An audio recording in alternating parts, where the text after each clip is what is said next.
আজ 2023-এর 31শে ডিসেম্বর, বছরের শেষ দিন। 2023টা আমার কাছে ছিল আমার জীবনের সব থেকে দামি একটা বছর। আজকের এই 8.5 মিনিটের ভিডিওটার ভয়েস ওভার করতে করতে জানি না আমার চোখে আনন্দে কতবার জল চলে আসবে, কারণ এই বছরটা আমার পুরোটাই ছিল আনন্দে পরিপূর্ণ। ভিডিওটা শুরু করলাম প্রেগনেন্সির 7 মাসের আর 9 মাসের স্বাদ খাওয়া দিয়ে, আর তার সাথে এটা কি করে ভুলে যাই, পুরো প্রেগনেন্সি জুড়ে তুমি আমার কত কেয়ার করেছো। ঘর মুছে দেওয়া থেকে শুরু করে নিজের ডিউটি কমপ্লিট করে এসে আমার জন্য ডাব কেটে দেওয়া, আর তার সাথে সাথে প্রত্যেক দিন আমার স্বাস্থ্যের যত্ন নেওয়া। এইভাবে আস্তে আস্তে একটা করে দিন পার করে যাওয়া সুস্থতা অসুস্থতার মধ্যে দিয়ে, আর প্রত্যেক দিন প্রত্যেকটা মুহূর্ত গুনতে থাকা মিষ্টির আসার জন্য।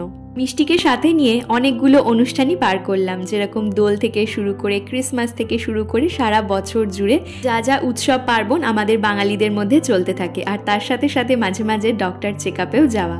এইভাবে আস্তে আস্তে দিন গুনতে গুনতে সময় চলে এলো, আর এই যে মিষ্টির জন্মের আগে মিষ্টির জন্য কেনা সমস্ত জামা কাপড়গুলো সুন্দর করে ধুয়ে রেডি করে রাখা। তবে এই সময়টা কিন্তু আমার নিজের বাড়ি থেকে শুরু করে মামার বাড়ি সবাই আমাকে ভীষণ আনন্দ দিয়েছে। এই যে হসপিটালে যাওয়ার জন্য ব্যাগ গোছানো কমপ্লিট। এই দিনটা ছিল 22শে এপ্রিল, মা কালীকে প্রণাম করে আগামী জীবনের দিকে এগিয়ে যাওয়া। ছোট্ট একটা ভিডিও ক্লিপস আমার কাছেও কালেক্ট করা ছিল, তো ভাবলাম যে এটাও এই ভিডিওটার মধ্যে জুড়ে দেওয়া যাক। প্রেগনেন্সি জুড়ে 3টে মানুষের কথা আমি কখনোই ভুলতে পারবো না, আমার হাজব্যান্ড, মম আর দিদি। এই কঠিন সময়টায় এই 3টে মানুষ আমাকে সব থেকে বেশি সাপোর্ট দিয়েছে। 22শে এপ্রিল রাত্রেবেলায় ডক্টর এসে বলে গেলেন, কাল সকাল 9টায় তোমার ওটি। কিছু বুঝে ওঠার আগেই মুহূর্তগুলো যেন ঝড়ের গতিতে এগিয়ে গেল। আমি আমার মেয়ে মিষ্টিকে হাতে পেলাম। ডক্টর যখন প্রথম ওকে দেখালেন আমি বিশ্বাসই করতে পারছিলাম না, এত সুন্দর এত ফুলের মতন মেয়েটা কিনা আমার। Special thanks to doctor Arindam Saha, ওনার জন্যই 23শে এপ্রিল যে ডেটটা আমি সিলেক্ট করেছিলাম সেই দিনকেই মিষ্টিকে জন্ম দিতে পারি।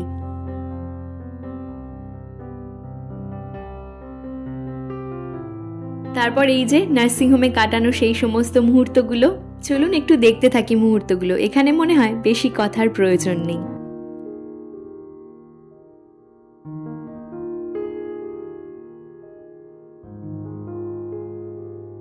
যেদিন মিষ্টি হলো সেদিন তো ভীষণ অসুস্থ ছিলাম। প্রথম রাত্রিটা ওর বাবাই ওকে দেখাশোনা করেছিল, ভীষণ যত্ন করেছিল ওকে।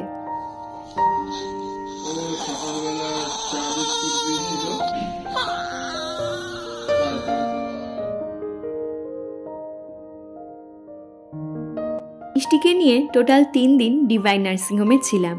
একটা কথা বলতেই হবে, ওখানকার ডাক্তার থেকে শুরু করে নার্স স্টাফ প্রত্যেকের ব্যবহার আমার এই সুন্দর জার্নিটাকে আরও অনেক অনেক বেশি সুন্দর করে তুলেছে। এই যে পিপির কোলে কোলে মিষ্টি আজকে বাড়ি যাচ্ছে। আজ হচ্ছে 27 এপ্রিল। বাড়িতে মিষ্টির জন্য একটা সুন্দর বেলুনের গেট করা হয়েছিল, আর লেখা ছিল ওয়েলকাম মিষ্টি। তো এই যে মিষ্টির দিদি সবাই মিলে মিষ্টিকে ওয়েলকাম করেছিল, আর তারপরে মিষ্টির ষষ্ঠী পুজো। এইভাবে আস্তে আস্তে দিনগুলো এগোতে থাকলো। তারপর চলে এলো আমার বার্থডে, মিষ্টিকে নিয়ে আমার বার্থডে সেলিব্রেশন। এইভাবে দেখতে দেখতে দিন এগোতে থাকলো। মিষ্টি 1 মাসে পা দিল। প্রথম কয়েকটা মাস আমার জন্য ভীষণ কঠিন ছিল। বুঝতে পারছিলাম না মিষ্টির আসলে আমি ঠিকঠাক যত্ন নিতে পারছিলাম কিনা। ঠিকঠাক ঘুম হতো না রাত্রেবেলা, মিষ্টিকে নিয়ে অনেক রাত অবধি জেগে থাকতাম। এমনও অনেক দিন হয়েছে মিষ্টিকে নিয়ে সারা রাত জেগেই বসে থাকলাম। তবে আমি একা কোথায়, পৃথিবীর সব মাই তো হাসি মুখে সন্তানের জন্য এই কষ্টগুলো করে থাকে। তবে নতুন মা হওয়া মেয়ের জন্য মায়েদের অবদানও কিন্তু কম নয়। সত্যি কথা, এই জার্নিটা মমকে ছাড়া আমার অসম্পূর্ণ ছিল।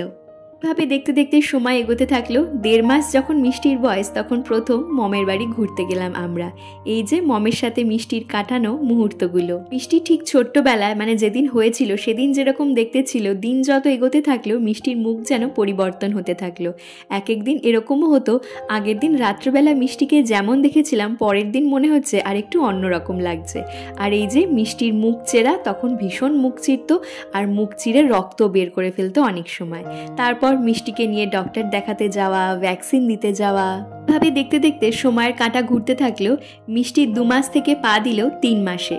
3 মাসে মিষ্টিকে নিয়ে প্রথম আমরা ছাদে ঘুরতে গিয়েছিলাম। ছোটবেলায় তো মিষ্টি সেরকম কোনো অ্যাক্টিভিটি ছিল না, কিন্তু যত বড় হতে থাকলো মিষ্টির অ্যাক্টিভিটি বাড়তে থাকলো। আর তারপরে মিষ্টিকে প্রথমবার নিয়ে দূরে কোথাও ঘুরতে যাওয়া, দূরে বলতে আমাদের বাড়ির কাছেই বারাসাতের তানিশকে। এইভাবে আবারও দিন এগোতে থাকলো। মিষ্টির সাথে মিষ্টির বাবার এই যে খুনসুটির কিছু মুহূর্ত আমি ক্যামেরা বন্দি করেছিলাম। তারপর পুজোর কেনাকাটি এই সমস্ত করতে করতে চলে এলো দুর্গাপুজো। মিষ্টির সাথে আমাদের প্রথম দুর্গাপুজো, আর তারপরেই মিষ্টির মুখে প্রসাদ। পুজোর সময় মিষ্টিকে নিয়ে প্রচুর আনন্দ করেছি। এই যে রিলস বানানো থেকে শুরু করে খাওয়া দাওয়া, ঘুরতে যাওয়া, এভরিথিং। আর পুজোর পরেই ছিল মিষ্টির 6 মাসের মুখে ভাত, মিষ্টির অন্নপ্রাশন। অন্নপ্রাশনে আমরা খুব মজা করেছি।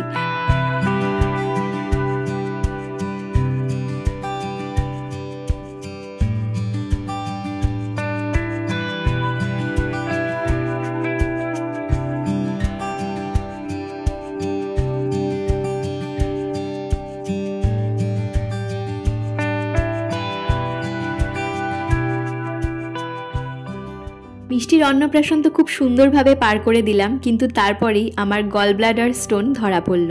এইটা ছিল 2023-এর সবথেকে কঠিন পরিস্থিতি, মিষ্টিকে ছেড়ে বাইরে গিয়ে থাকা। তবে মাথার উপর যেহেতু ভগবান ছিলেন, সেই কঠিন পরিস্থিতিটাও আমি কাটিয়ে উঠলাম। বাড়িতে আসার পর জানতে পারি মিষ্টি আমাকে ছাড়া থাকতে খুবই কষ্ট পেয়েছে, ঠিক যতটা আমারও কষ্ট হয়েছে ওকে ছাড়া থাকতে। তারপর আবারও দিন উৎসব, আনন্দ, হাসি, ঠাট্টা, হই হুল্লোড়ের মধ্যে কাটতে থাকলো। তারপরে এই যে মিষ্টির সলিড ফুড স্টার্ট করে দিলাম, আর তার সাথে সাথে আপনাদের সঙ্গেও প্রতিনিয়ত শেয়ার করতে থাকলাম মিষ্টির সলিড ফুড খাওয়ার সমস্ত ব্লগগুলো।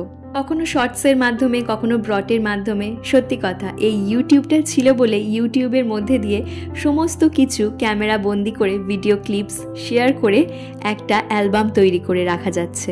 এভাবে দেখতে দেখতে চলে এলো আমাদের অ্যানিভার্সারি, মমের বাড়িতে আমাদের অ্যানিভার্সারি, তারপর আবার ওখান থেকে চলে আসা।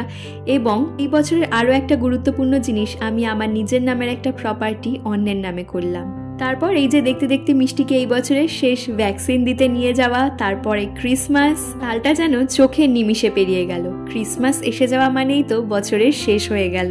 আমার জানা নেই 2023-এর মতন এত সুন্দর বছর আর হয়তো জীবনে কখনো ফিরে পাবো কিনা। 2022 শেষ হয়ে যখন 2023 সাল আসছিল, তখন আমি আর আমার হাজবেন্ড দুজনে মিলে ঠাকুরের কাছে অনেক প্রার্থনা করেছিলাম যেন আমাদের বেবিটা সুস্থভাবে এই পৃথিবীতে আসতে পারে। আর 2023-এর শেষে ভগবানকে অসংখ্য অসংখ্য ধন্যবাদ জানাই মিষ্টির মতন এত মিষ্টি একটা মেয়ে আমাকে উপহার দেওয়ার জন্য। আপনাদের 2023 কেমন কাটলো কমেন্ট সেকশনে অবশ্যই কিন্তু জানাতে ভুলবেন না। আর আগামী নতুন বছরের জন্য সবাইকে জানাই অনেক অনেক শুভেচ্ছা। আগামী নতুন বছর আপনাদের ভীষণ ভালো কাটুক। আজকের ভিডিওটা এখানেই শেষ করছি, ফিরবো নতুন বছরে নতুন ভিডিও নিয়ে। ধন্যবাদ।